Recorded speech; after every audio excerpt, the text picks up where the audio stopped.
दोस्तों, आप सभी ने सुना होगा कि हमारे देश को दुनिया की फार्मेसी बोला जाता है और हमने कोविड 19 सिचुएशन में इसको प्रूव भी कर दिया।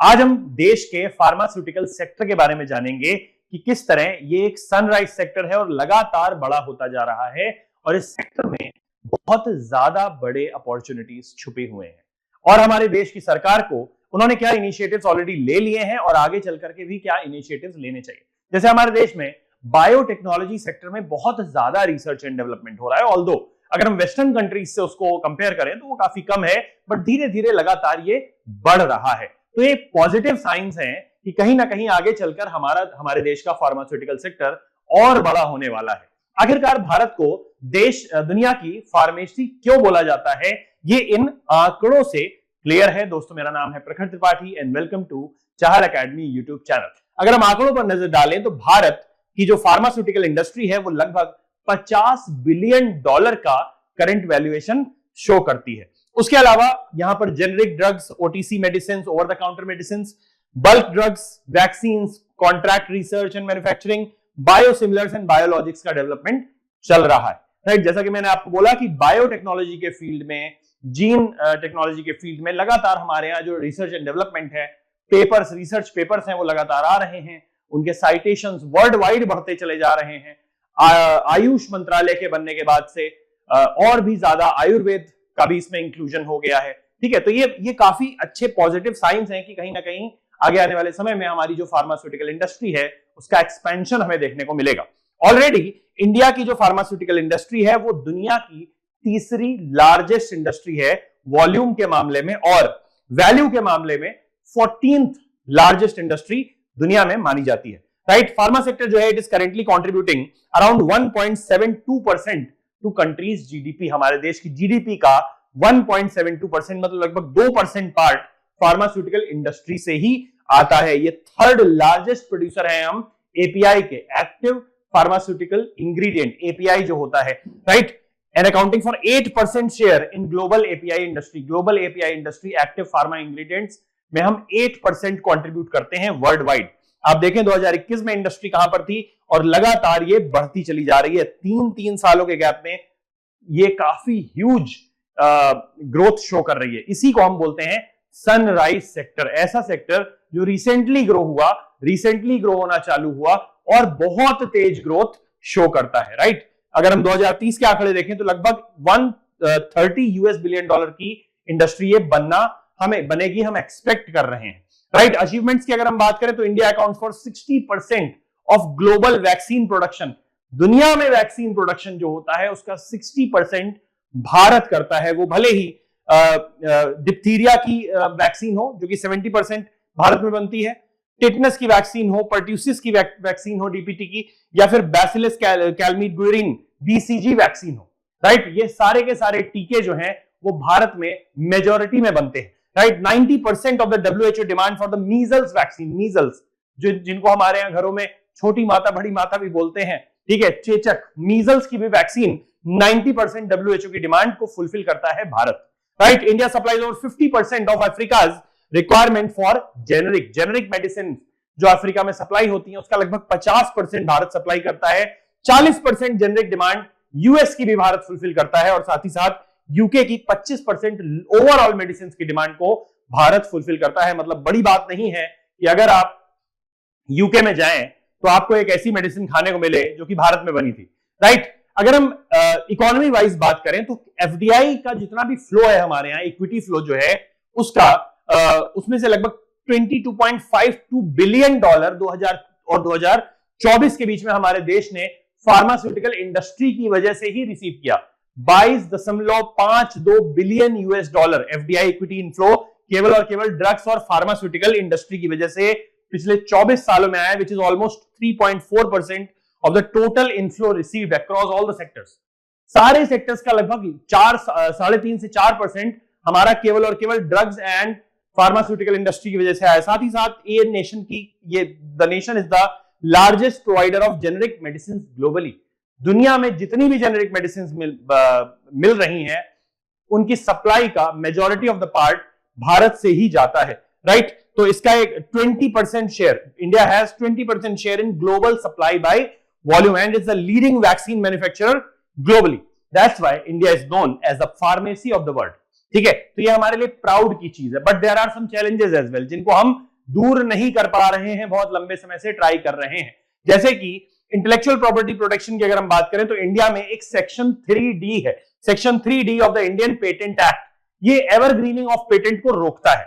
जैसे कि मान लीजिए किसी ब्रांड ने एक मेडिसिन बनाई, कोई एक सॉल्ट बनाया, कोई एक एजेंट बनाया, ठीक है, कोई एक मटेरियल बनाया जिसका वो यूज कर रहे हैं किसी एक मेडिसिन में, राइट। अब इंडिया 20 साल तक तो वो आपके पास रहेगा पेटेंट, उस मैन्युफैक्चरिंग ब्रांड के पास पेटेंट रहेगा कि 20 साल तक उनके पास एक्सक्लूसिव राइट्स है। बट 20 साल के बाद या तो कुछ ऐसा वैल्यू एडिशन वो इतना बड़ा करे जिससे उस ड्रग की जो मेडिकल एफिकेसी है या थेरेपेटिक एफिकेसी है वो बहुत ज्यादा बढ़ जाए, या तो वो अपने पेटेंट उनका क्या हो जाएगा, एक्सपायर हो जाएगा, और फिर जो उनके एक्सक्लूसिव राइट्स हैं वो जनरल राइट्स बन जाएंगे। मतलब उस एजेंट का, उस सॉल्ट का, उस इंग्रेडिएंट का यूज करके कोई भी वो मेडिसिन बना सकता है, ऐसा कहता है हमारा सेक्शन 3D, जिसकी वजह से भारत और कई सारी मल्टीनेशनल कंपनीज जो फार्मास्यूटिकल इंडस्ट्री में डील कर रही हैं उनके बीच में लगातार डिस्प्यूट चलती ही रहती है, राइट। उसके अलावा हम देखें तो हम KSM और API, KSM इसकी स्टार्टिंग मटेरियल, API जो मैं बता चुका हूं आपको एक्टिव फार्मा इंग्रेडिएंट के लिए इंडिया लगभग इंपोर्ट पर ही डिपेंडेंट है। आज भी हम ये API और KSM डेवलप नहीं कर पा रहे हैं, जिसकी वजह से सप्लाई चेन डिसरप्शंस हमें लगातार फेस करने पड़ते हैं। ये एक बहुत बड़ी प्रॉब्लम है।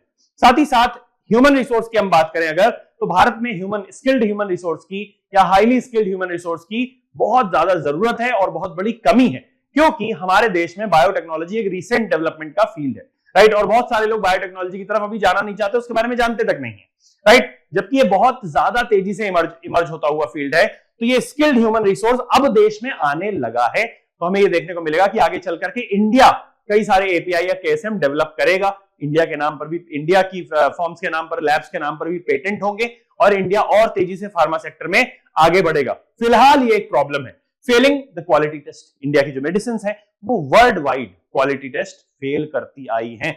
इसकी वजह से हमने ये भी देखा है कि कई सारे देशों में बच्चों की मौत तक हुई इंडियन ड्रग्स को यूज करने के बाद। वो एक नेगेटिव प्रोपोगेंडा या कॉन्स्पिरेसी बेस्ड प्रोपोगेंडा भी हो सकता है।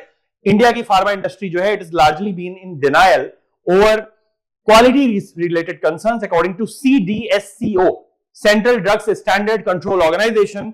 In 2014 to 16, about 5% of Indian drugs, several out of them manufactured by large pharma companies, failed the quality test.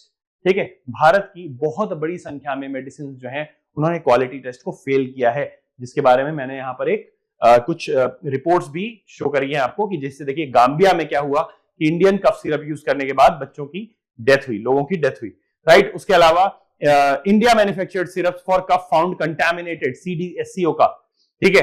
Government initiatives इससे रिलेटेड क्या है, हमारे देश में फार्मा सेक्टर को बढ़ाने के लिए गवर्नमेंट ने बहुत सारे इनिशिएटिव्स लिए हैं, तो बहुत सारी स्कीम्स आती हुई दिखाई पड़ेंगी 2014 के बाद से।